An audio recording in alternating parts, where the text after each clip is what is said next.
live. Joey, how you been, man? Doing okay. It's been busy. Last weekend, I went to Portland to hang out with a friend of mine, and his wife just had a baby, and so I got to kind of meet their kids and stuff. But his wife is like a music nerd, like I am, and she had won tickets to this group called Beats Antique. Have you ever heard of them? Mm-mm. So I wouldn't expect you to have, because it's kind of like an electronica type thing, but very, very, like, one of the coolest shows I've ever been to. It was almost like going to like an incantation in the forest, because it was like at this outdoor venue, and the band, like, Beats Antique is kind of like they're kind of like a electronic meets live type deal, where they have like a live drummer, so to give it that organic, but then they're playing to like a lot of like sample based stuff. Okay. And then they had like a full troupe of like belly dancers and like these crazy visuals, and it was just like, it was insane. It was like an experience. But it looks like Scott is logging on already, so Oh, cool. I'll shut up. Something. Scott, What's up? Can welcome. you hear me? We can Good. hear you. Okay, let me get this set up. Oh, crap. Okay, let's do that. Okay. How you doing, Scott? Oh, man, I'm running all over the place. But I haven't talked to you since we did our 3+ hour interview or whatever. Oh, yeah, yep. That was a good time. That was so much fun. That did well. I mean, honestly, Joey, I think that was one of the things that kind of inspired me to start doing these live streams, because I remember Eric coming to me and going like, "Oh, like, should he edit this?" And then I went like, "No, let him put," because it's like Joe Rogan. It's kind of like people watch the long form stuff. Yeah. Mm-hmm. Yeah, they do. Great. I love doing that. Well, Scott, I think you said we only got you for an hour or so. Yeah, I'm good until about 4. So okay. So we should probably start getting into this. So I had an idea a while back. I've heard you talk about Metallica before and your love for Metallica. Oh yeah. You were on Ryan Downey's Speak and Destroy podcast a while back too, a couple years ago, talking a bit about Metallica. And I had this idea. I'm like, wouldn't it be cool if I could hear Scott's favorite song off each of Metallica's albums, except we're not going to do singles. You gotta tell me one of the deep tracks or something like that. And Dustin and I are going to share ours as well. But I just thought it would be cool to go through each album, hear your favorite song that's non-single, and then we discuss it or whatever. But before we get into that, if you just want to give a couple minutes, maybe just how you first got into Metallica, and kind of tell us how you got into the band. Awesome. Well, I started playing guitar because of my grandfather played, and he was like an old country guy, like an old like Johnny Cash, Willie Nelson guy. So my first like start in understanding what music was that like that kind of old, more country and western stuff. And then when I was 12 and I started to like want to take guitar a little more seriously, the band that basically opened that whole world up to me was Metallica. Like my cousins, I remember him playing me Megadeth Peace Sells, But Who's Buying? And I was like, wow, that's weird sounding stuff. What is this? And then didn't catch it until I got to actually listen to Ride the Lightning. And then once I heard Ride the Lightning, I was like, oh, okay, I get it now. And Ride the Lightning was probably my like real, like my first like of age, like, oh, I have to get that sound. I got to be able to do something like they're doing with those things, because I kind of knew about guitar, but I didn't really understand like that type of guitar. Like I was playing acoustic. I knew what chords were. I could strum G, C, and D, but I didn't understand what those bands were doing with their guitars. And I remember like not even understanding like how electric guitars worked. Like, why does this work? Because there's no guitar hole and like all that kind of stuff, right? But I basically heard Metallica through my cousins, and it just, that chug sound, man, it like immediately just sold me on all of it. And then really, I would say like I just studied that, like, Ride the Lightning. And then Master of Puppets was my first, like, I got to buy an album. Well, my parents bought my album for me, but Master of Puppets was like I get to like, because it just like was coming out. I was still pretty young, but I heard Ride the Lightning, and it wasn't too far after that I was able to get that one for myself. And then I just like totally, it just, everything. I loved everything about it, and it just took over my whole life. And I would say that, go ahead. But your parents bought you the Master of Puppets album? Yeah, my parents were never really like, they were never real, I mean, I hate to even say it because actually my wife has made fun of me for this, but I was watching like horror movies and stuff when I was like 10, 11. Your parents were much different than mine, because my mom found my Ride the Lightning cassette in my underwear drawer. I was hiding it from her, and I got in trouble. So yeah, I never ever had to hide. Yeah, like I never had to hide any of it. Well, I will say I had a 2 Live Crew record, and I think that was the one record she was like, "What the hell is this?" but yeah, with like all the heavy, like the metal stuff, I think what it was honestly is, I mean, I don't think they were like not paying attention, but I think what it was is they actually knew, because I was so interested in guitar, and like with my grandfather playing guitar and like having that kind of be what my main focus was. Like, I don't think they thought I was, listening to it for like, to be swayed in a way, or like, sure. Because like parents, they say, oh, it's devil music. They don't know what that is, but they just know it's that, and they think it's that. I don't think my parents ever thought of it that way. They saw me like have a really major interest in playing guitar. That's and cool. So they got me that album. Not soon after. I mean, it wasn't far after I got Master of Puppets where my parents my dad was really pushy. Like he was like, I want you to get lessons if you're going to play. So they ended up getting me guitar lessons, and then, man, here we are, ruined for the rest of my life because I want to play guitar. That's awesome. It's funny with the like bands, metal bands always use dark imagery, but I think about like a Black Sabbath, right? Like Black Sabbath use dark imagery, but a lot of their songs are like Christian themed. Like, well, dude, if you listen to Master of Reality, that whole record's like a Christian record. Yeah, it's like straight After up. Forever. This is this, he straight out says, calls out Christ's name in that song. So yep, yes, he does. Yeah, I know it's weird. Well, even if you look at it like how it is now, like it's funny because obviously Zao comes from that whole world. All of us are, far out of that world now. But a lot of like the biggest metal bands that everybody thinks of as metal, right? Yeah. Look at Tom Araya as like a Sunday school teacher.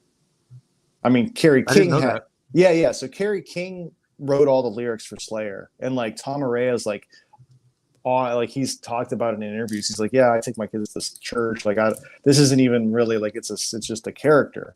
And like, yeah, he like was a Sunday school teacher at his kid's church, from what I understood.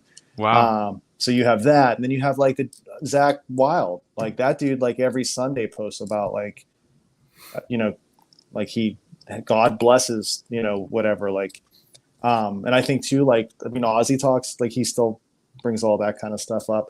I think there's a lot of those like people that probably have that tendency, and they like definitely identify and consider themselves that, but they don't use it. Like, I think that, yeah, like I think a lot of the bands that like we came up with, I mean, that was like their whole main focus was that.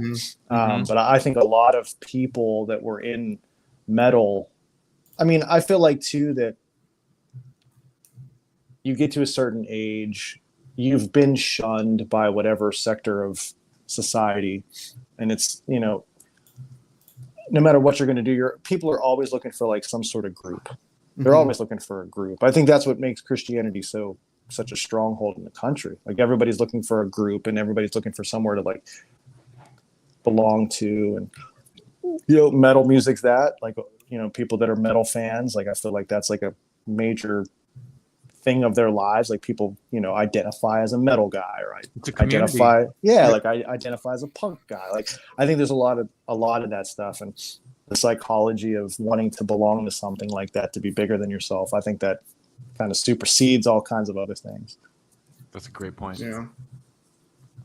But yeah, so Metallica, yeah, that's why I play distorted music. That's awesome. So before we get into our listing, I had to ask this too. Has there been any Zao song written that was directly inspired by a Metallica riff or anything like that? There's a couple things on Funeral of God. There's actually I don't remember what the name, but like the Psalm of the City of the Dead has this really pretty like guitar break that actually Russ wrote, but it's very, very reminiscent of like, not ripping off at all, but like the whole idea was like to live is to die on Justice for All.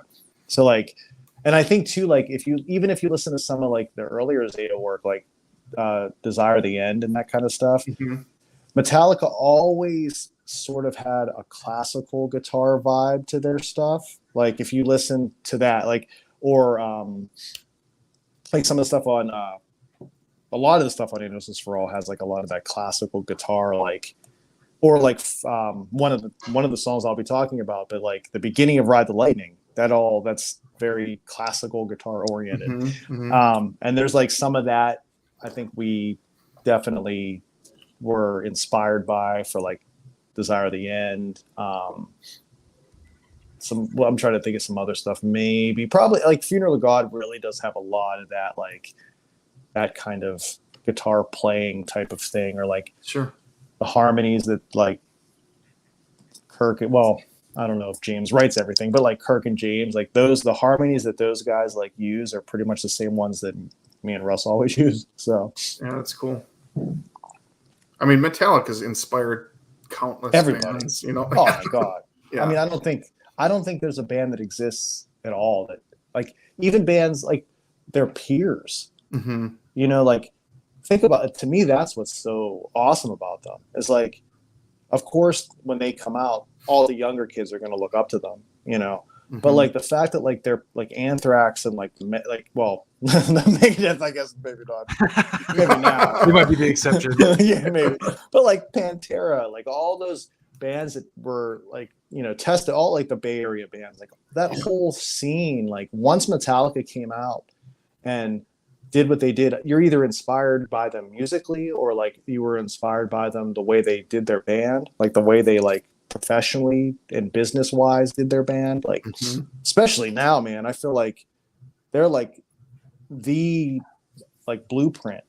You know, if you can get a band, you know, you get that kind of following, like hell yeah, go back and you buy all your rights to your records off of the label and you own your own rights, and then you can sell your own stuff. And like, yeah, I think, you know, that's kind of the dream for every band. But yeah, well, and the way they pack stadiums too, you know, they started doing that round stage and getting people in the middle of the snake pit, you know, and they can cram more people in a stadium than Taylor Swift now. Yeah. So it's awesome.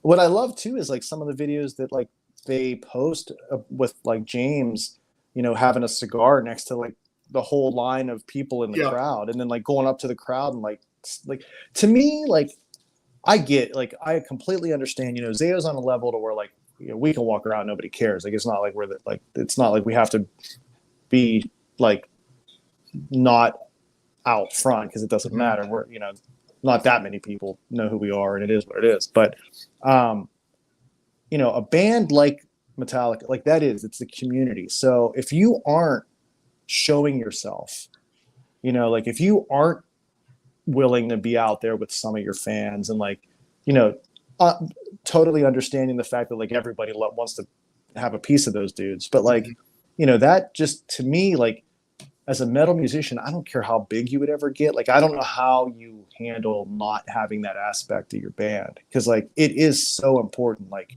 yeah. And I guess to any artist, people that like you are your life's blood. And like the reason why you can continue, it may not be the reason why you do what you do, but it's the reason why you're able to do what you do. Right.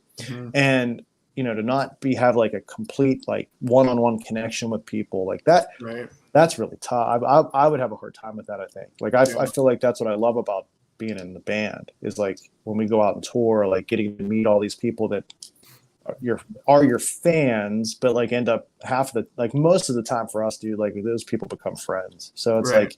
like, I'll meet people on the road that like, like, oh man, I have all your records. Cool. Well, guess what? Like, I'll message you on Instagram or something. Right, You know what I mean? right.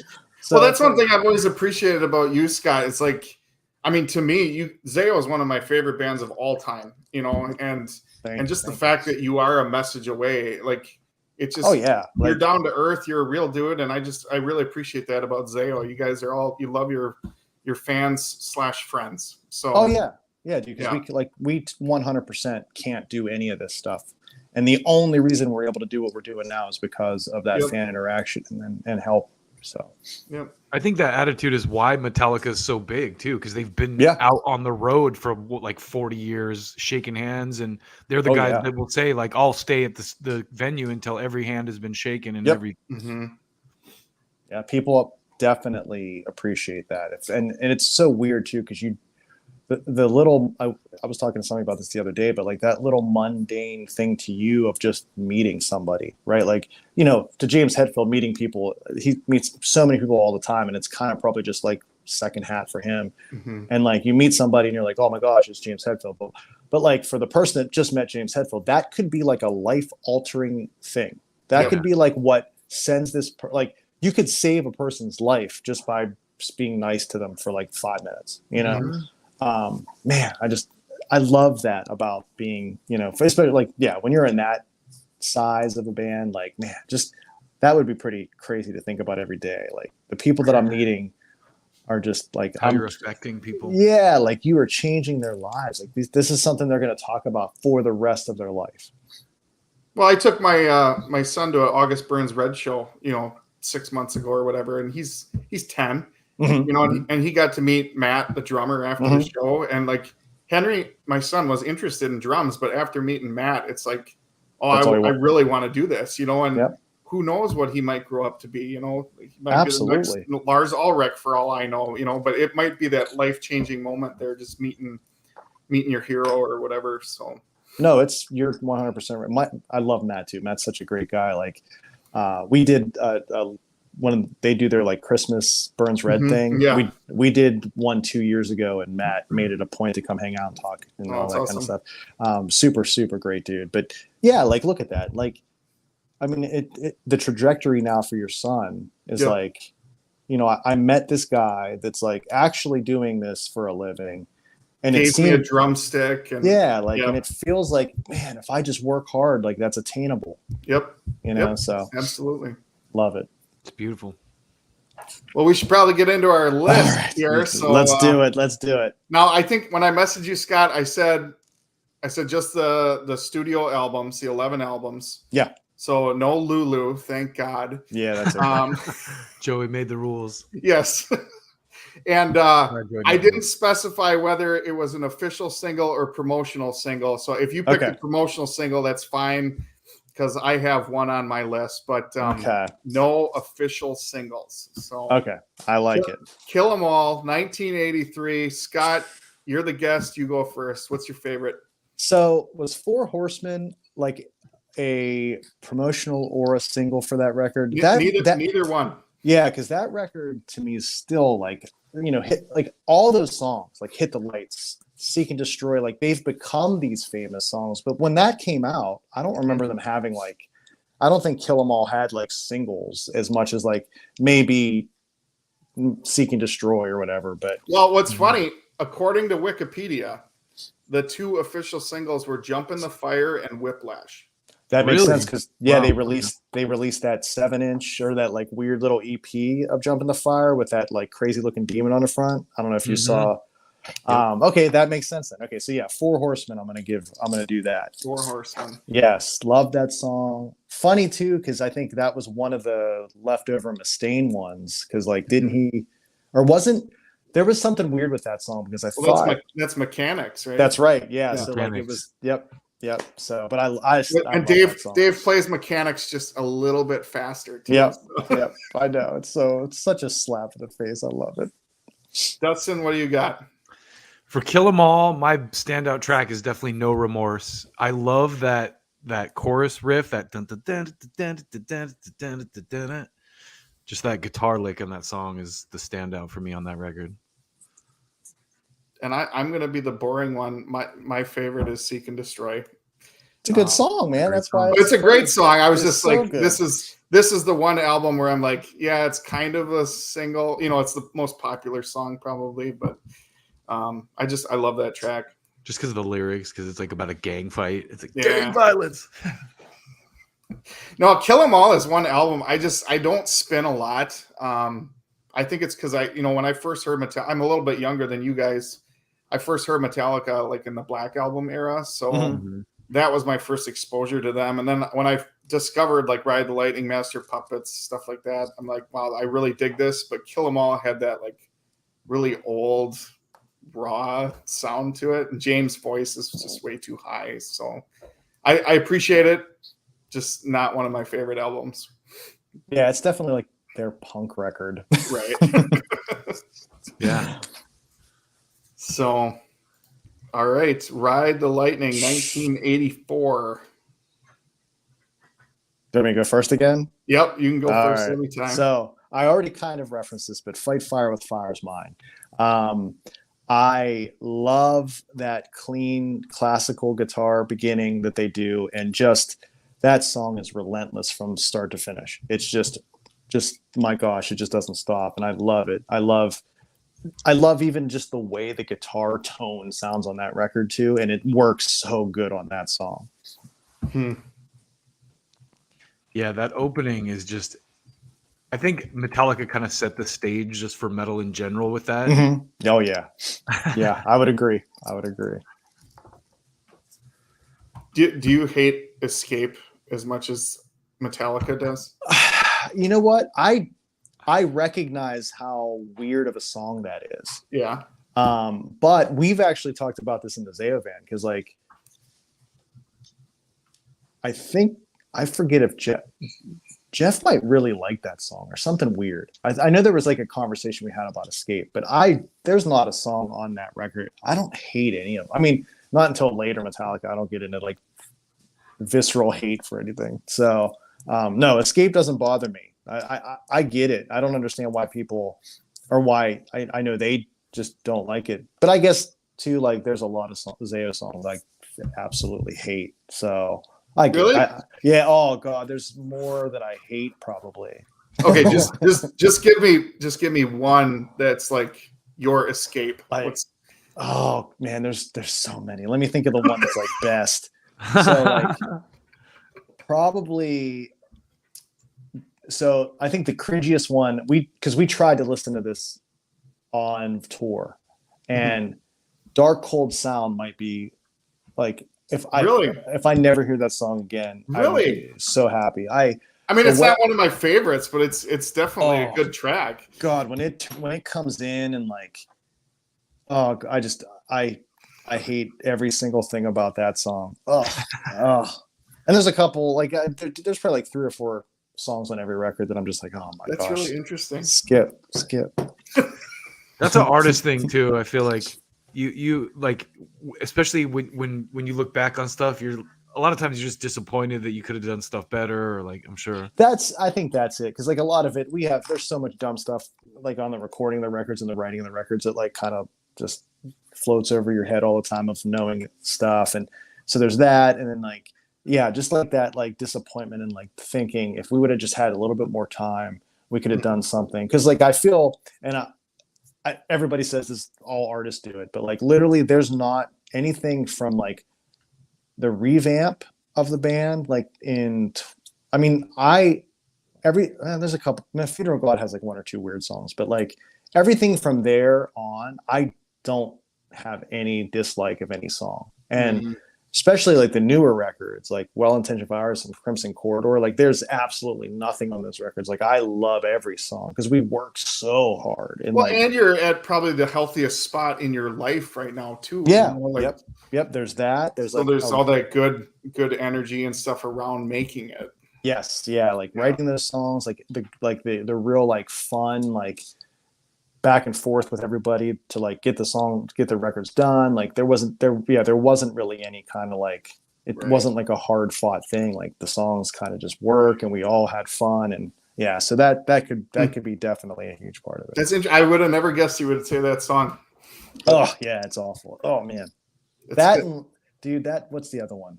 On self-titled, the one that has like the Limp Bizkit rappy part. Well, it's not. It wasn't supposed to be Limp Bizkit rappy part. It was supposed to be like the Refused, but it turned out to sound more like Limp Bizkit than the Refused. What is it? He's going to die. What the hell is that song called? Oh. Yeah, shoot. End of His World. I think that's yeah. or something like that. Oh, Yeah. that song. Every time I hear that, I cringe. Oh my god, it's just so awful. Oh, it's a bummer too, because like every one of the songs that I don't like, Dan's lyrical content is incredible. Yeah. All right, Dustin, what do you got for Ride the Lightning? My pick for Ride the Lightning, I had to think about this because I almost went with Call of Cthulhu, but I'm going to go with the title track, Ride the Lightning, because that song was definitely just the lyrics and everything about that song. And we talked about it before with the Lars scream now, the hidden Lars scream in the track. Made me go back and listen to it again. And I know that song. I don't know that. There's a Lars Joey, scream? tell him about it. Oh, yeah. Yeah. Shoot, when was it? It's like a week or two ago. I think it was No. talked... In the song, James right when he something. says, now it's time to die. Yeah, James sings "Now It's Time to Die," and you hear this shriek in the background, and it's meant to like convey that feeling of that guy dying in the chair. Yeah, and that's actually Lars screaming that on the album. How did I never?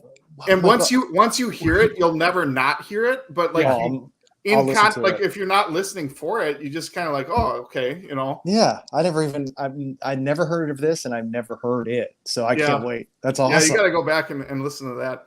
We dig up news items for the stream sometimes, and we didn't have time to jump on early today, but Joey actually brought that a couple weeks ago, and I didn't know it either, and I've been listening to that album for years. Yeah, I just read an hear it. It's article totally about, Lars's voice. You can totally hear it. Yeah. Wow. Yeah, there was this article I found. It was like Lars' only vocal contribution to a Metallica album, and I'm like, huh, what's this? That's incredible. Okay, yeah, I'm gonna definitely check that out. So mine's Cthulhu. Good. I just think it's one of the best instrumental tracks of all time. Hard to beat that one. It really is. It's so good. I was teetering between that one and Ride the Lightning, so I'm glad I lean towards Ride the Lightning. All right, Master Puppets, 1986, probably one of the greatest albums of all time. Pretty much. Mine is The Thing That Should Not Be. Oh God, that's mine too. Yeah, I mean, I don't think that should be everybody's, because I don't know that there's a more perfect song that Metallica encapsulating the heaviest thing they could do. Like, because I think that's what happens for guys. Like when you get into metal, right? You're always looking for the heavier thing, which is why like a lot of older guys like us just start listening to Doom, because you don't get much heavier than Doom metal, right? Yeah. So, but like I feel like all those bands were doing these things that were like pseudo heavy, you know, but it wasn't until that song that it was like actually heavy. Yeah. You know what I mean? Like, because man, just the downtune riff. Yeah, like just that crunch, like everything about that song. And the funny thing is, it's so good. Lyrics are so good. That might be one of my favorite Kirk Hammett solos of all Metallica songs. Like, I feel like that was the one solo that he like was a metal soloist, not like a blues guy, which I love all the blues because I'm totally for it. But like that solo is like there's nothing about that song that doesn't just make me excited, which that's like the song that I've been fighting for Zao to cover forever, because it just I was going to ask you if Zao ever covered a Metallica song, what would it be? That's it. Like that's actually like in the you know possible future. I would love to hear you guys do a cover album. That would be amazing. Have you heard the Primus cover of it? Yes, I have. Dude, anything Primus does, it's all right. Like I love it. I love Primus. I am such a Primus fan. I love them. But yeah, I've heard that. Yeah, I love it. But yeah, that song, dude, oh man. And you know what's funny too? This is something I wanted to bring up since we're talking about Metallica, because I feel like what we said before, how like they inspired a bunch of people, younger, but they've also inspired people of their peers. I feel like you don't get a song like Keep It in the Family from Anthrax if it isn't for the thing that should not be. I mean, that's like, to me, it's like them attempting to do that riff, but on their own way, And if you look at like, this is another thing I always thought was weird. I tried to like sit down and like do it like as like a case study, but I feel like every Megadeth record is an answer to every Metallica record. Yeah, totally. Like it's 100%. Like if you look at like Killing in the Name or Killing Is My Business, Business is Good. I mean, it already like Kill 'Em All, Killing Is My Business. Like you're totally ripping that off. And then you have Peace Sells, But Who's Buying with Ride the Lightning. And I feel like it's like the same amount of songs, and all the songs are kind of like kick you in the ass songs. And then you get to So Far, So Good, So What is a horrible version of Master of Puppets. It didn't even come close because Mustaine's on coke the whole time or whatever. Yeah. But it's such an answer. And then, dude, then you get, And Justice for All, Rust in Peace. Like those records they're both prog records easily. Like, and I can't believe, like, you listen to those records, to me, like, I feel like Megadeth has like a little edge because they're a little darker, I feel like, but like that's Metallica's prog record, And Justice for All, and look at, Rust in Peace is full on craziness, right? Rust in Peace is absolutely the best Megadeth record. Same, 100% agree. And then you get, and this is where I stop because I kind of dropped off the Metallica bandwagon after the Black Album too, because I like the Black Album, but it's not my favorite thing.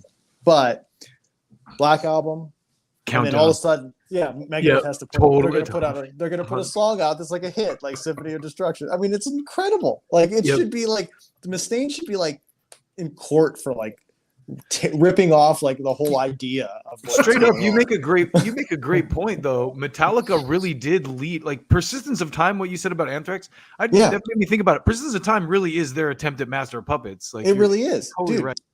And not even in a bad way, because like I love Anthrax. It's one of my favorite Anthrax records. Yeah. And I think what it is like that, like what Metallica did, and I feel like this happens to a lot of metal bands. Like it wasn't necessarily the Anthrax, because I feel like Anthrax gets like they're always going to be aces in my book, but like it wasn't that they were like trying to rip it off or anything. It was more like, hey, we're gonna like be inspired by this record, and we're gonna match, we're gonna like take that inspiration and like use it in our own way. But it really does. You can totally tell that influenced is a good word. Yes, very inspired. I love that. Inspired is probably even better.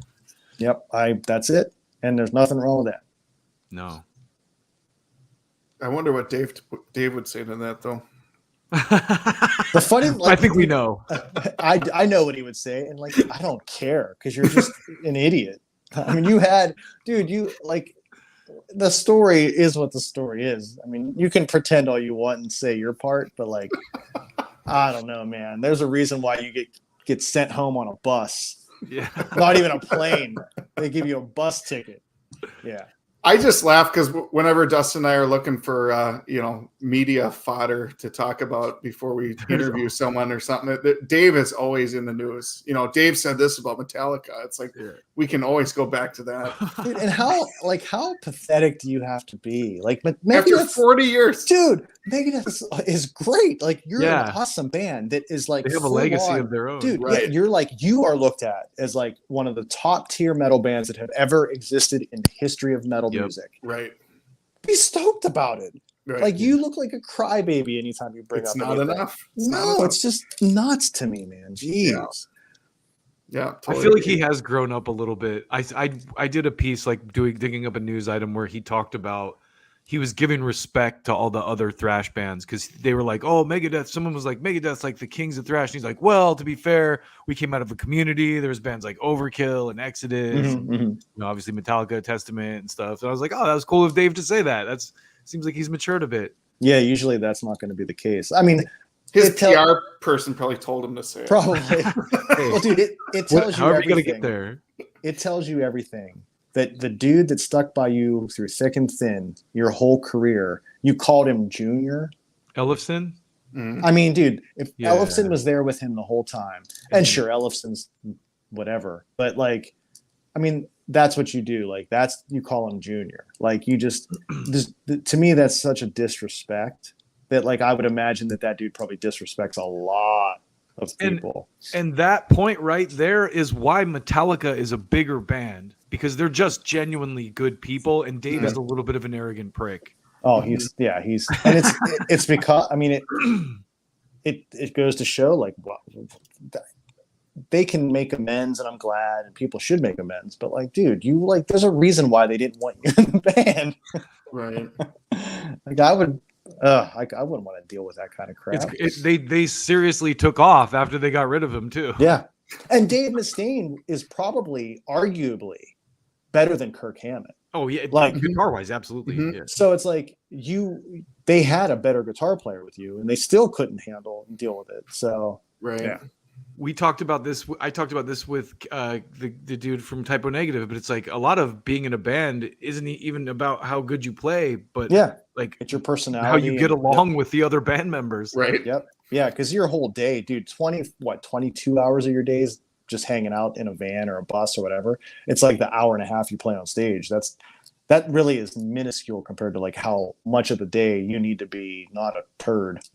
Right. Hope Axel is listening.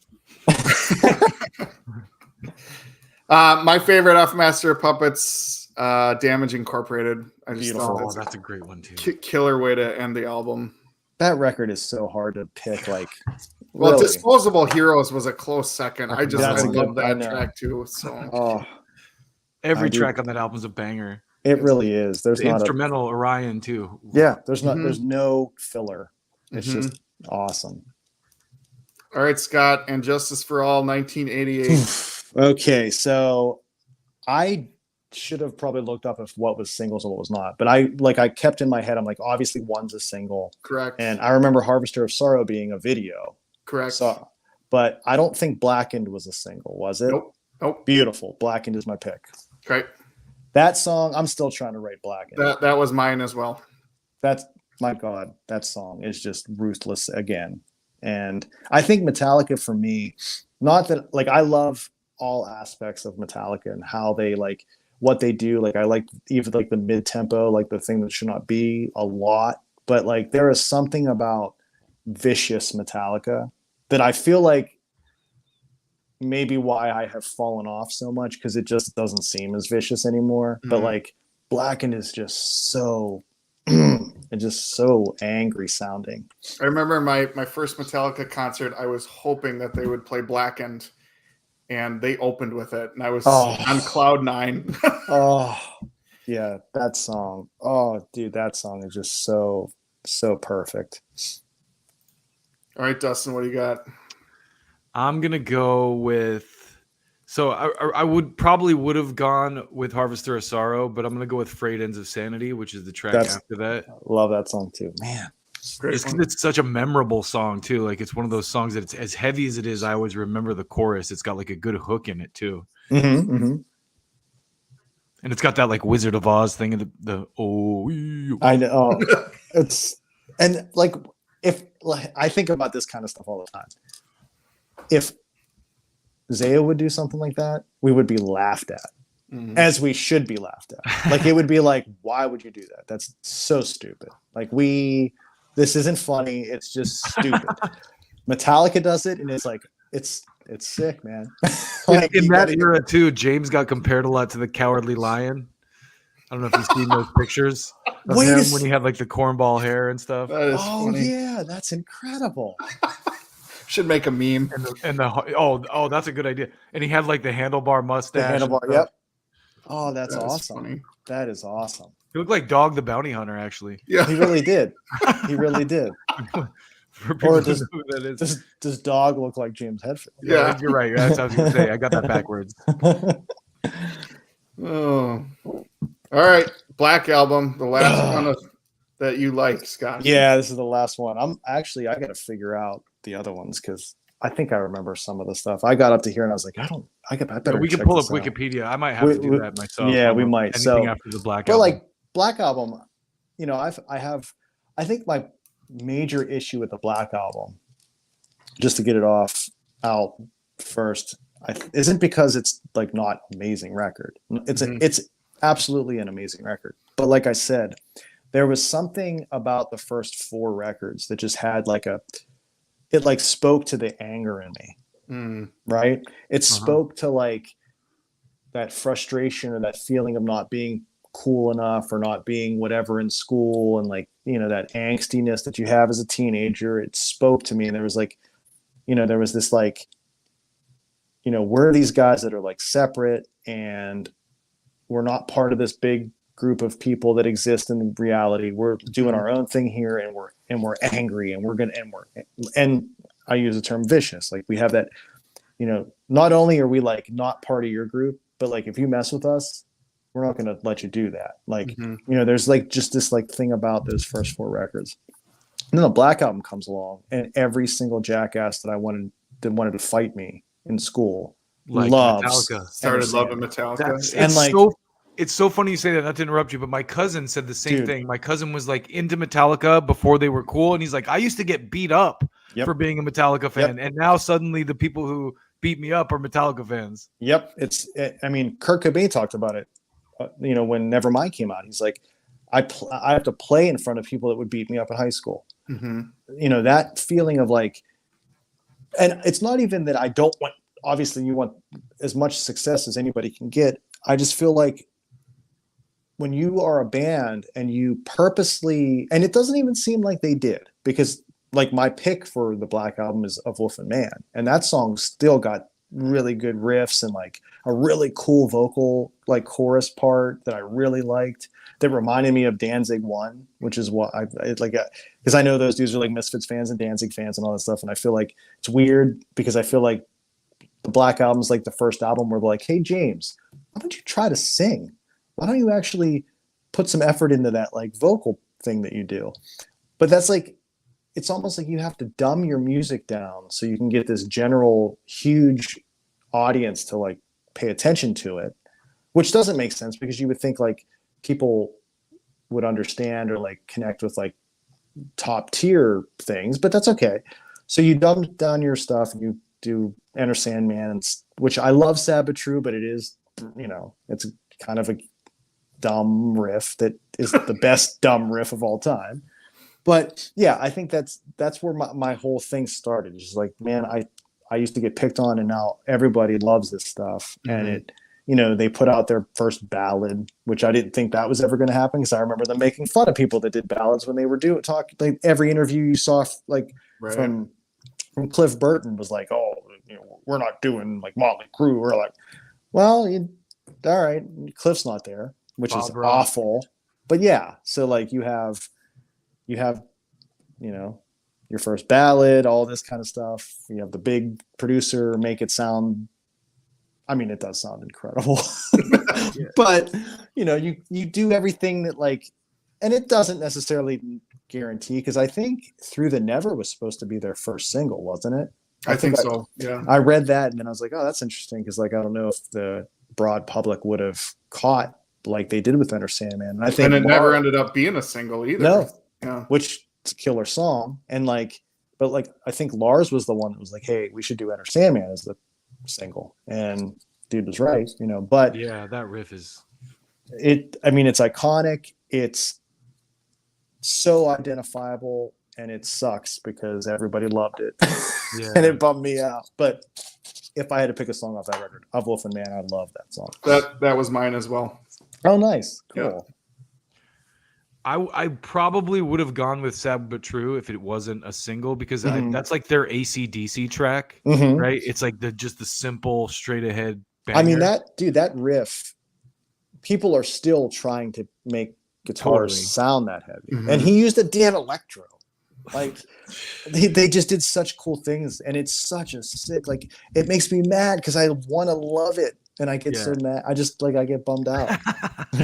But I actually in recent years I've come to appreciate My Friend of Misery. That's a good song. Yep. I love that song. So I go with that one. I love that Jason bass riff that it opens with. Oh, yeah. And I think that song is just way underrated. Like those deeper cuts on the album, like of Wolf and Man and Through the Never and My Friend of Misery, I appreciate them so much more now. Yeah, it's almost like you get that record and like they really picked the right singles for like a mass audience, because that record still does have, and that's what I had to come to terms with. Like, you know, I recognize like there are a bunch of songs that they never released per se off of that record that do sound like the angry, cool Metallica that I remember. And like, dude, there's the little like bridge area and Wherever I May Roam too. That bridge, another great one. Such a good riff. I mean, that riff would fit on any record. Yeah. Any Metallica record. But it's got that Middle Eastern thing. Yeah, it's such a cool like riff, but yeah, it's still a bummer. Well, it holds a special place in my heart because I think that's just the first Metallica I ever heard. So yeah, to me, that was the intro to the band. And even though it's not my favorite album of theirs, it's probably the most meaningful because it got me into the band. But Yep. I mean, I already listened to Metallica a little bit, but it definitely made them one of my favorite bands. Like I just started playing guitar at that time.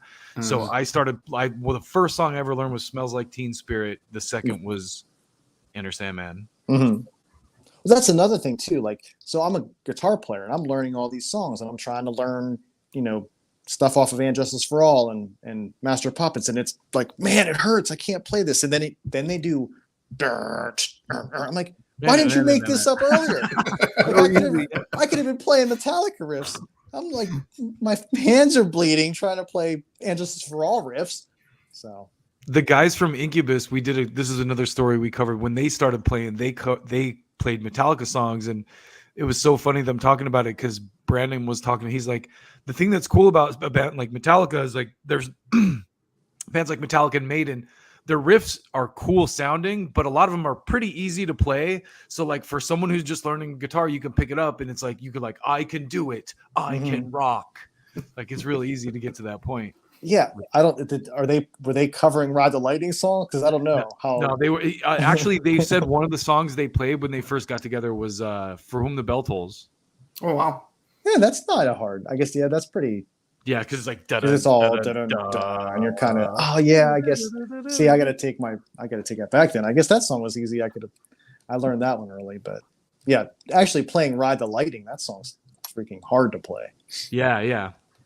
That Maiden too. Maiden has a lot of those riffs that are like simple but kind of like sound complex, and it's like if you can figure out the blues scale, you're like, whoa, I can play this. Holy crap. That's the thing about Maiden that blew my mind is I realized once you start learning all those songs, they're all in like 5 frets of the same area.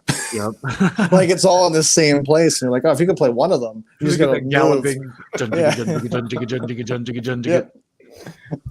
But it's still good. I mean, it's like I love Maiden. Their solos, man. I can't do their solos all the time, but yeah, their riffs are memorable and good. Big influence on Metallica too. Yeah.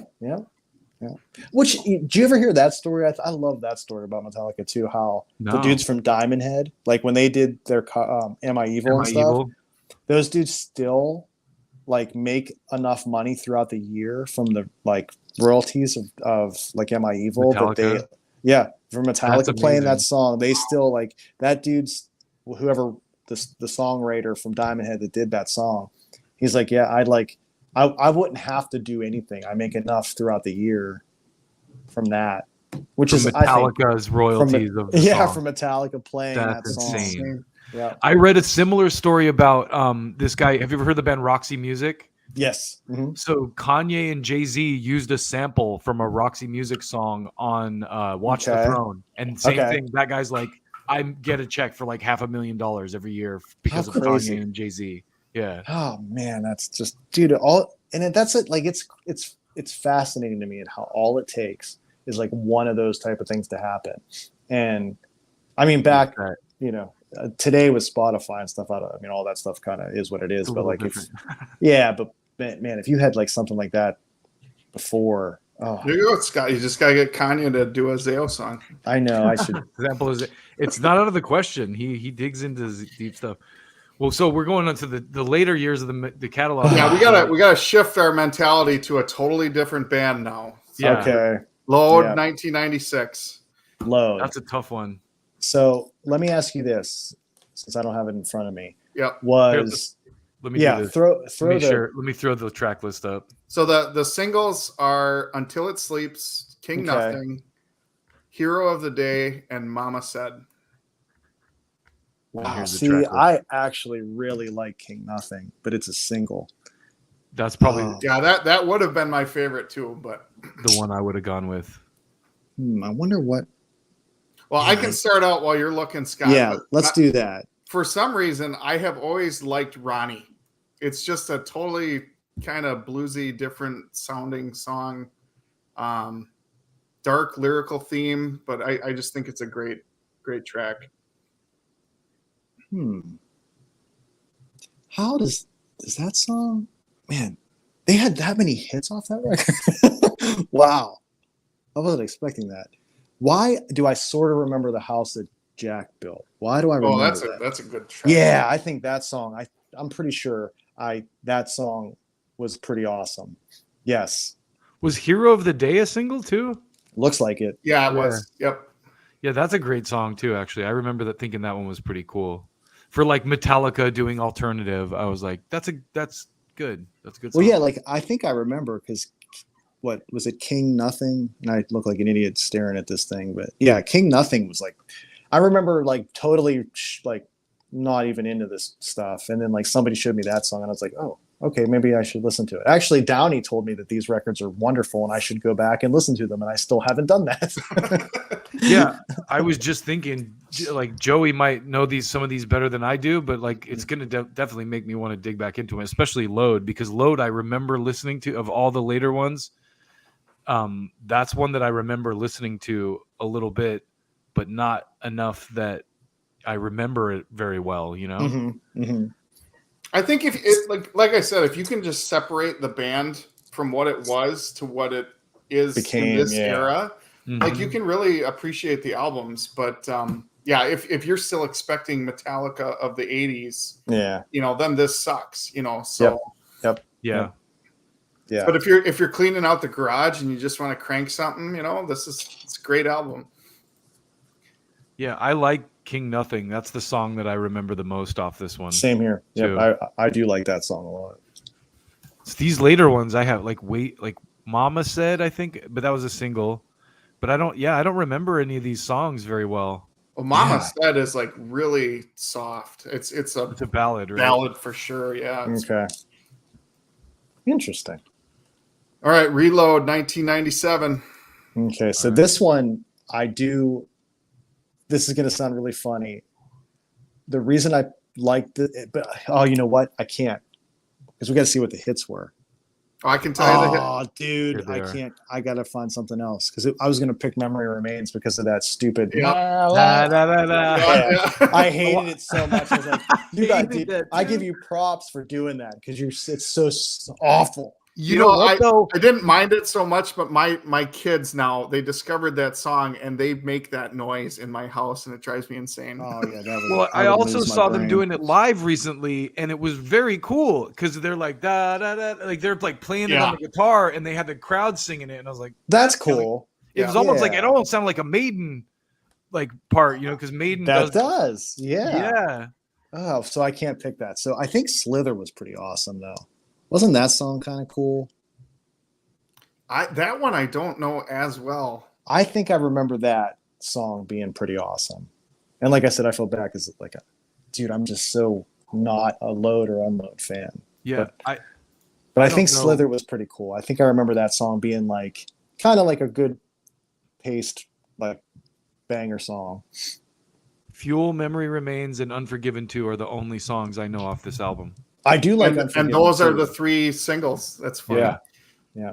Oh, I like Bad Seed. It's got like I'm not a guitar player, but like a upstrum kind of thing to it. Okay. You should check that one out. It's got a cool riff. I gotta go. I feel bad now because it sounds like, oh, you talked about how much you love Metallica, but you hate these records. Yeah, there's a lot of bands I hate some of their records. Like Joey said, though, you got to divide them in half because they totally like did a right turn. Yep, they or did. left turn, however you want to put it. They did. So does it even pay to keep going then, Scott? Do you know any Well, Insane Anger? I will. So Insane Anger makes me laugh a lot. So, but Death Magnetic, I think there was a couple songs on that record that I own that record. I went back and listened because I feel like that's the next era of Metallica is from Death Magnetic. I felt like they started taking it serious again. Yep. Yeah. I definitely have some tunes. I can't remember the names though, but I own Death Magnetic. So what's the record? So what's the next one from Unload? You want to go Saint to Anger? Saint Anger. Saint Anger, yeah. Okay. That's what I was looking at right now. Last album they released through Elektra Records. I didn't know that. They got their rights and they started their own blackened label or whatever, which I think is such an awesome. I mean, that's what we do. Like, dude, and you're that size, like owning your own stuff is huge. But so Saint Anger, I don't know if I know any song titles. Let me see. Yeah. Frantic was a hit. Okay. Some Kind of Monster. I know the movie. Yeah. I think maybe that Purify song was kind of cool. But so when we did The Fear Is What Keeps Us Here, we did that record with Steve Albini in Chicago. And there was about a hour to 2 hour conversation about how awful the drums are. And but what Steve told us, which I thought was like literally like it should be taught in like music, like in Berkeley, right? So not only because everybody knows how bad the snare sounds on Saint Anger, it's made fun of on like a bunch of different TikTok videos I've seen. Still, people make fun of it, like the guy with the big like drum, and he'll like hit that. Yeah. So the most amazing part about the snare is that when Steve listened to that record really closely, as with his engineer ear, there are 4 or 5 different snare sounds, all equally awful, that they had to we know they purposely made this do what they wanted it to do, but there's not just one bad one. There's like multiple bad snare sounds, awful snare sounds that no one would ever use. and they did it. Knowing that it's their last record on Elektra, I almost wonder if it was just like a troll move. They're just like, fuck this, just like put this shit out. Well, this Elektra. Was it though? Because I thought they were trying to play the whole like we're a band in the basement again. So it's not a totally dumb idea to have the shittiest sounding snare drums, because I mean, we all know playing in like a garage or a basement, it's going to sound off pretty bad. And those old, I remember those old like Ludwig, like metal snares were like ping, ping, right? So like kind of makes sense, but it's like he's hitting like an oil drum. Yeah. It's hilarious for what it is, but it makes me laugh even harder that there's like multiple versions of that same awful sound. Like you didn't just get the one, man. Yeah, like can't just have the one bad one. But I think Purify, or I'm probably thinking of the Neurosis song. I don't know. I'll have to go back and listen to it. Don't. It's not worth it. This one was a hard one for me. I because it's just an album I really don't listen to at all. But I was going to say "Shoot Me Again." Okay. Just kind of has a cool riff. Dustin, I'm assuming you don't know this album at all. The Saint Anger. Yeah, I have. So if I had to pick a song, because I did listen to it. Mm-hmm. So let me pick, just look at the track list and pick something, just for the sake of. But the rest of the albums after this, with the exception of the brand new one, I could pick something off because I've listened to like Death Magnetic and Hardwired. I've listened to pretty frequently. I'll go with. On this one, Sweet Amber. Sounds like it'd be cool. Yeah, I just remember that one having a riff I like, but I haven't. It's been so long since I listened to this. It's been 20 years. Yeah, it's been a long time. All right, we got a cruise here. Scott's got. Oh yeah. If How's Scott's our time got to hop looking? off, let's hurry. Yeah. Death Magnetic track listing. Okay, Here it let's is. get. We'll just get your picks here, Scott, on these Okay, last ones. so dude, Unforgiven 3. I mean, there's so many good songs. Like Cyanide's awesome, Mhm. Judas Kiss, but these are all hits. How were They're these all hits? I don't. This album, there was like 3 or 4 songs to choose from that weren't hits. Dude, what? They should have just made the whole record. So the end of the line, I guess, would be mine, since there's only 3 to choose from. That's crazy. Unforgiven. Yeah. Okay. I would have gone with on this one. I would have gone with Broken Beat and Scarred because I have it on my gym playlist. How the heck is every single song? Yeah, I didn't even know that they released that many singles from that. But that's crazy. I didn't realize they did that. All right, Hardwired. All right, so what are the hits? I didn't feel like this album was as strong as Death Magnetic. No, I feel like Death Magnetic definitely like I was full on in. I was like, wow, this is like back to what made me excited about them. Hardwired, I remember like hearing the hits, and I went back. I listened to the record once, and I was like kind of disappointed. But if I remember correctly, Halo of Fire was pretty awesome. Okay. So I'm gonna pick that one because I think that was a good song. But the hits were good enough for me to like pay attention, but still definitely. If you don't know, Here Comes Revenge. That's got a really killer riff. Okay. I might have to go back and listen to this record again. All right, and then the latest one, 72 Seasons. Dude, I haven't even listened to this record. I haven't listened to it yet. How awful is that? I have not. And I've heard good things too. It's not even that I didn't think it was any good. I don't think it's as good as Death Magnetic, but it's definitely better than Hardwired. So it's worth checking out. Okay, so if it's better than I'll do that. So what I'm gonna do is I'm gonna just relinquish my pick because I don't know any of them. Fair enough. I do need to listen to the time today, man. Oh, dude, I'm so happy. I feel bad that I have to cut it short, but I love doing these. So thank you for asking me, and thank you for having me. Yeah. So just lastly, Scott, are you Furnace Fest, and then a couple shows before that, right? People. Can check out the tour. So if you want to promote anything, but like Furnace Fest. I mean, it's going to be amazing no matter what. There's so many good bands. I don't even know what my head spins from those I wish things. I could get down there. They're just crazy. But yeah, we have some shows leading up to Furnace Fest and one coming home, and they're with a band called Capra and a band called Your Spirit Dies. Super excited about it. Actually, there's one show too we play in Louisville with Static Dress. They're a pretty awesome band from the UK. So we're really excited about that show too. But we've been trying to do something with Capra for like the last maybe once touring started back up again, because they've been on our radar and they're super good band, so we're really, really excited to get this together.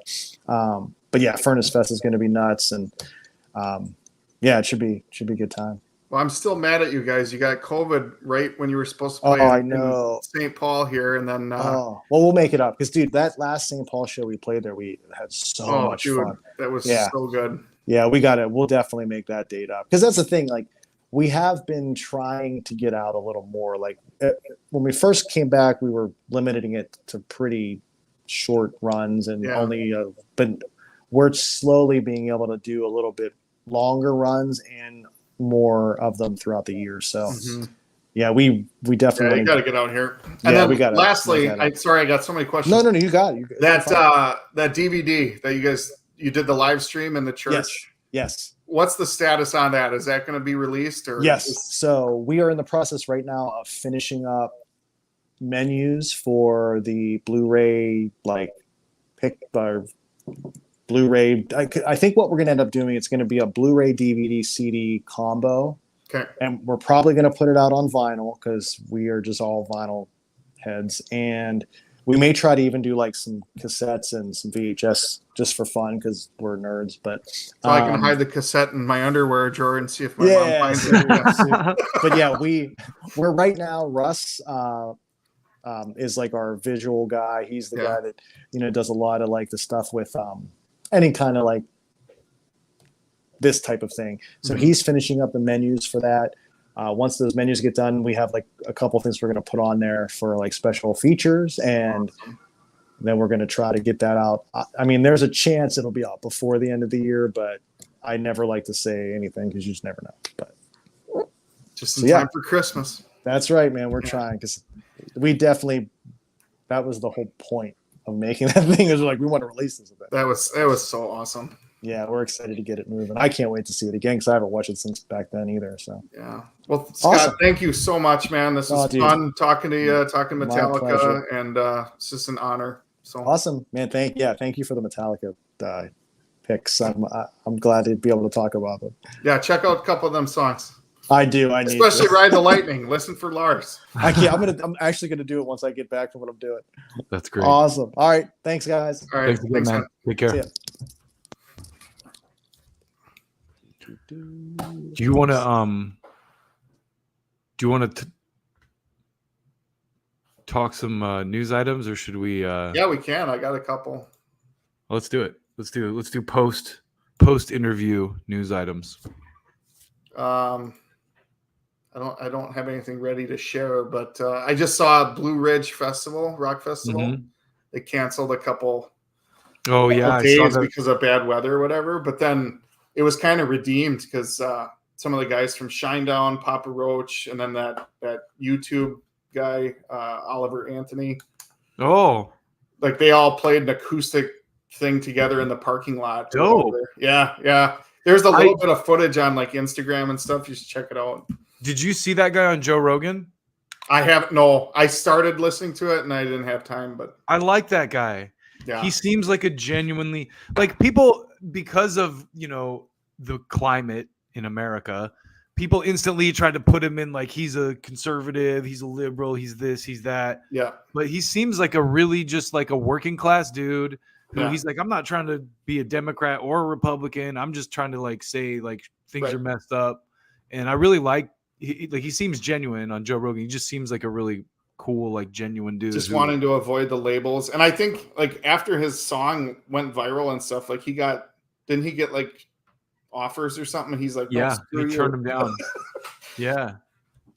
Yeah. And they talk about it. Joe Rogan's, man, I have little patience for people who don't like Joe Rogan, because the people who don't like Joe Rogan don't actually know, like, their opinion of him is someone else's. Mm-hmm. And it's like, I feel like the show isn't even about Joe Rogan, right? It's like about the guest. Right. And he brings these interesting people on. And he gives them a chance to talk. Yeah. It's not out of their way. And questions, they just have a conversation and kick back. And with Oliver Anthony at the end of it, they were talking a little bit about them, and Joe Rogan's like, he's like, man, you got the world at your fingertips. You're the one with the talent. Don't let anyone, tell you what can and can't be done. So I just thought it was cool. Apparently it was like Shinedown's idea to just the people that stayed around after the festival kind of closed. They're like, hey, let's just go out and play for these guys. And I just mad respect for that, Yeah, that's awesome. And then let's see here.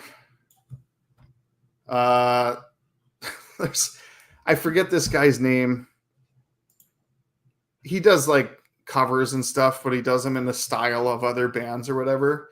Uh-huh. And he did Never Gonna Give You Up in the style of Typo Negative. You got to check it out. Oh, really? Rick Astley. And the only reason this caught my attention, this particular song, is my kids have now discovered this song, so they're constantly rickrolling me. Your kids are older. I don't know if this is a thing with older kids, but rickrolling is the thing with the younger kids. Right? Well, rickrolling is internet, sure, classic internet, right? Like, but yeah, this. Do you have it? Do you want to share it, or? Yeah, let's see here. I got to get through the stupid ad. Oh, okay. Yeah, I know how that goes. I like the format so much better on StreamYard than on Zoom too, because you can kind of like you can mix and match. Like, I actually just figured out today that you can do, like, you can create your own formats, it's like screen formats too. All right, let's see. How do I present? I got to get used to StreamYard here again. Share screen. And we're going to go this. There we go. All right. Can you see it? Yep. There it is. And I'm not going to worry about 6 seconds on this guy, but yeah, I'm sure you probably don't have to. You might have to hold on, make sure or let me make sure actually that the sound is shared. Oh, the song might not be playing. Yeah, make sure that you all right, let me back it up a little bit. Yeah, then. try adding it again. All right. Oh, and, add it again too? Yeah, we'll see if because like when you share, like like if you there's sometimes a let's see if I do share screen, there's a little button at the bottom that says share tab audio, just like on Zoom. Just make sure you click that box. So otherwise, you only sound you get is through your. Okay. So it should be sharing. Okay, cool. All right. Try this again. I backed it up a little bit. Okay, here we go. He's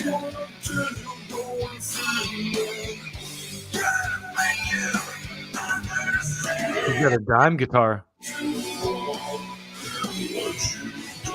That's pretty badass. I thought it was pretty good. We'll have to put a link in the thing. That's awesome. It probably the sound is probably better on the stream. Probably just what I'm hearing because it's coming from your feed. Oh yeah, no. This, I mean, it sounds really. The production's really good. No, I just mean like this. Like I was tripping on the signal because on my end, the signal sounds a little grainy. Oh, okay. But I think it's just because your source is the signal. Yeah. I mean, I don't spend a ton of time on YouTube, but this guy's got like 92,000 subscribers and he's got a ton of videos. But it's pretty entertaining. It seems like he does a really good job. He does. There's a lot of those like in the style of type videos. Yeah. There's this guy, Bradley. What's his last name? I always forget. Bradley Hall, who does like these. There's so many of these YouTube people that are amazing. But this Bradley Hall kid, he does like he's like I made a Megadeth album in 24 hours. Like he'll like live stream it and then chop it up and like it's 11-minute video. Wow. Of him basically making, and I don't know if I've told you about this before, but it's like it's so funny because his favorite album is Rust in Peace. Mm-hmm. So he makes this album in the style of Rust in Peace, and he literally goes through song by song and like shows you like here's how I'm gonna write, and then he has Chat GPT write the lyrics. Oh, and I'll send it to you after this. It's hilarious. But at the end, the album is called like Mecha Biden. It's like Mecha Biden versus like Ultra Trump. Like and he has this whole thing. It's hilarious. It's hilarious. And it's actually really good. Like the guy is like super talented and he's an amazing guitar player. That's funny. Yeah, send me that. It's crazy. Like when YouTube first started, like anyone can throw videos on there and stuff now. And now it's like people are celebrities through making videos like that. You know what I mean? Totally. Well, it's the new like Andy Warhol said, everyone will be famous for 15 minutes in the future. But also I feel like podcasting and like YouTube has kind of like, I mean, this was coming for a long time, but like this in political circles now, there's a lot of talk, especially out here because of the writer's strike and the, like all these industries are on strike. And it's kind of like, guess what? Like Hollywood is kind of like maybe over, like, because if you watch, for example, like Joe Rogan, right? Mm-hmm. And then you try to go watch like Late Night with Stephen Colbert. You're just like, it's just like, I can't, it's hard to do because it seems so fake and terrible. Mm-hmm. And have you seen what's going on with Jimmy Fallon? How they're trying to cancel Jimmy Fallon now? Like it's hilarious because basically a bunch of like snowflake employees, to use that term, are like, Jimmy Fallon killed my dreams by being mean to me at work. It's like basically, it's like a bunch of people went to Rolling Stone that work for Jimmy Fallon. We're like, Jimmy Fallon yelled at me and it hurt my feelings and he's a toxic person. Wait till they go get a job anywhere else. Right. It's literally it's kind of like the ultimate end result of cancel culture, where now you just have everyone just weaponizes the HR department against each other. Like no one will ever do anything anymore. It's just like, oh well, Jimmy said that I'm this or that or whatever, and it's like no. Now you're just gonna have a corporate culture of people just accusing each other of hurting their feelings. You know, it's hilarious. Well, and the thing is, like, no doubt, bad stuff actually happens at some workplaces. You know, that should not happen. But part of it's just like, that's the sad part. Most of it is just like real life. Like, oh, somebody doesn't like you, deal with it. You know, right? And you got yelled at because you didn't do your job. You know. Right. And also in a work environment, like my kids work at a deli. They get yelled at all the time. And I'm just like, yo, shit rolls downhill. Like the manager is probably not even mad at you. He probably didn't make his macaroni or something. Like who knows? But it's sad. Yeah. I think the only other thing I was just going to touch on, and we talked about it a while back, but today's September 11th. And 22 years ago today, Slayer, I think this was one of your favorite albums, right? God Hates Us All. God Hates Us All. POD, Satellite, and then Soil, if you know that band, their album Scars came out on today, 22 years ago. So kind of it's one of those days that it sticks in your memory because of what happened. But music-wise, stuff still came out, so...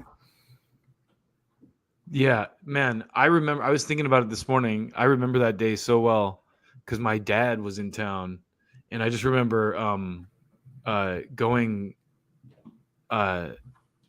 outside. Like my dad was doing some gig, and we walked out to like get something out of his car. Like he had just got into town, and my neighbor lady, this lady who always smokes cigarettes on her porch, comes out. She's like, "Oh my God, turn your TV on. We're being attacked. We're being attacked." And I remember turning on my TV and watching it and just going like, this is my first thought, just raw, like, and I don't want to get our YouTube stream shut off, but I was like, this has to be like someone like, that's my first thought was like, there's no way like a foreigner could be doing this. You know what I mean? That was like my first thought. I was like, this has to be some weird internal thing happened and they like the flights got misdirected or something. Like I was like, this is weird, you know? Yep. And then I was watching video this morning on, not to go into conspiracy theory turf, but I was watching someone had the video of the thing hitting the Pentagon, and it was like basically this company or this nonprofit called Judicial Watch sued for the release of this like footage that shows whatever hit the Pentagon, and it's clearly not a plane. You know what I mean? It's like, it looks like a missile or something. Who knows what it was, but like, but it's like, and then you know, there's all this stuff. So that aside is like, you know, that's another thing that whenever 9/11 comes around, I'm always like, I'm still just not 100% on, you know. Oh, I'm with you. I mean, I don't think it was full on, you know, America behind it or whatever, but there's some really fishy stuff around it too. I mean, you know? so literally, news just came out because of FOIA that some of the hijackers were actually CIA connected.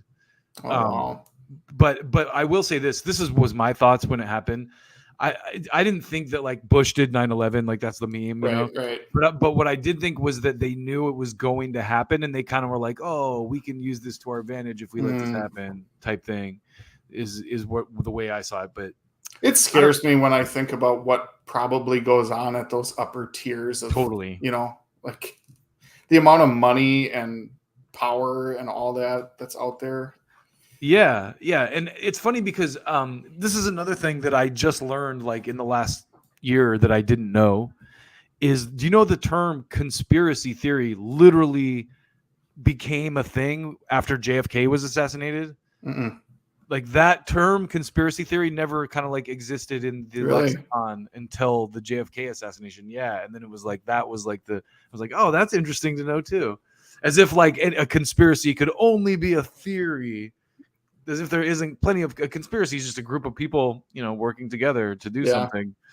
So I find that stuff fascinating. I try to avoid it though because I kind of get sucked into it. I'm like, I know what you mean, and also it's like that the kind of stuff is like, okay, let's say we do discover the truth. What are you going to do about it now? Right? It's like you're just like, it's because I mean, I don't talk about it with people much, but I'm kind of skeptical on the whole moon landing. Yeah, I really am. But dude, everyone no looks joke. at me like I'm an idiot when I say that. No joke. The last stream I did with the guy from the band Messer, he said that. Did he really?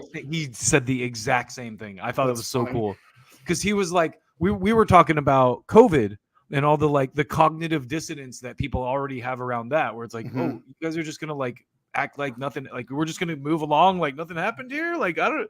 Let's hold on a second. Like Right. some big shit just went down. Everyone's just like, whoa, oh, no. So we started talking about that, and then he's like, I talked to my mom about this stuff, and he's like, I don't even know if I trust the moon landing anymore. And I'm like, it's like, what about that?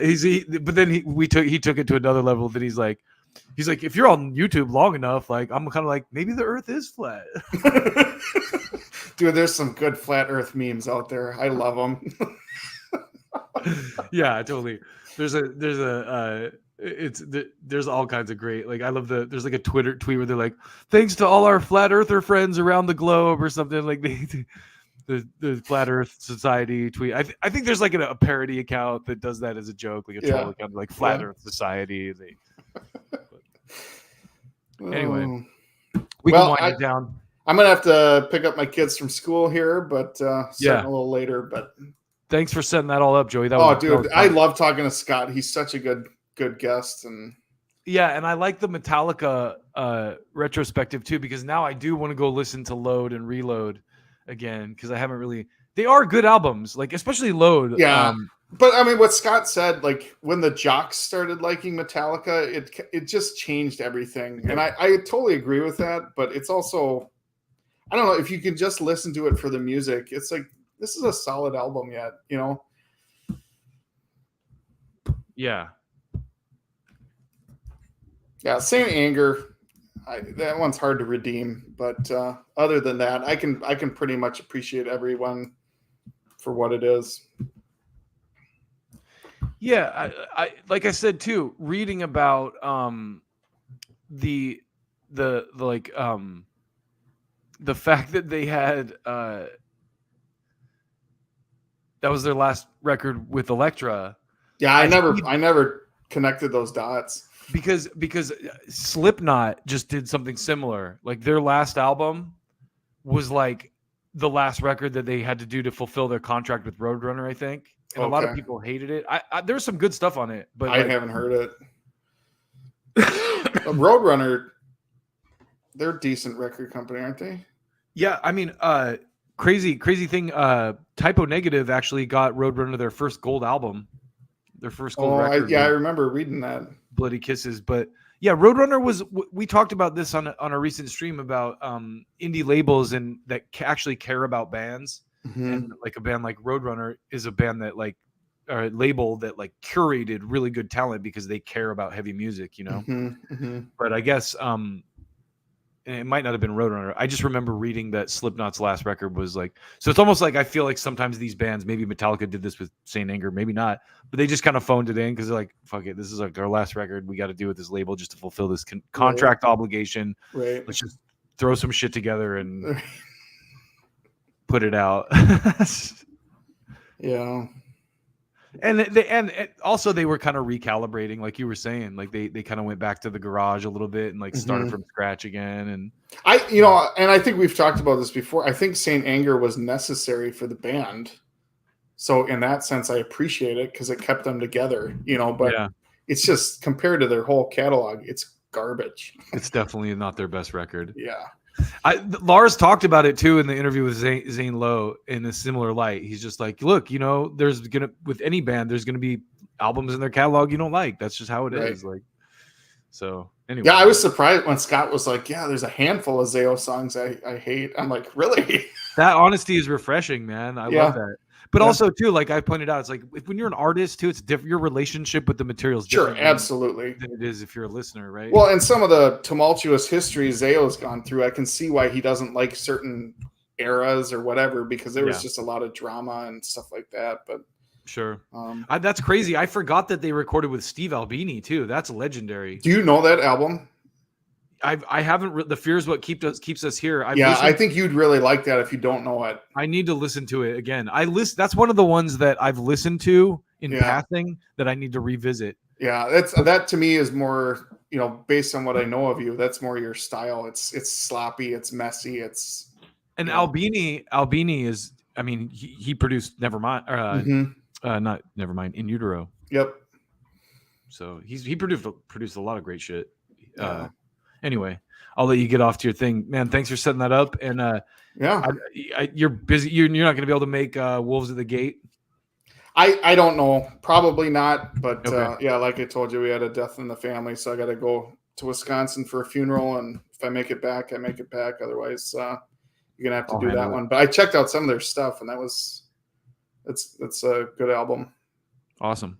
Well, I'm just gonna start sending you guys the dates, and then if you can jump in, and if you can't, I understand. Yeah. But this one was cool. I like the format. I like the deep dive into the Metallica discography. Yeah. So. And he's such a likable guy too. So. Totally. All right, man. Well, have a good one. I'm gonna sign us off now, and we'll see you next time. Sounds good. See ya. Peace.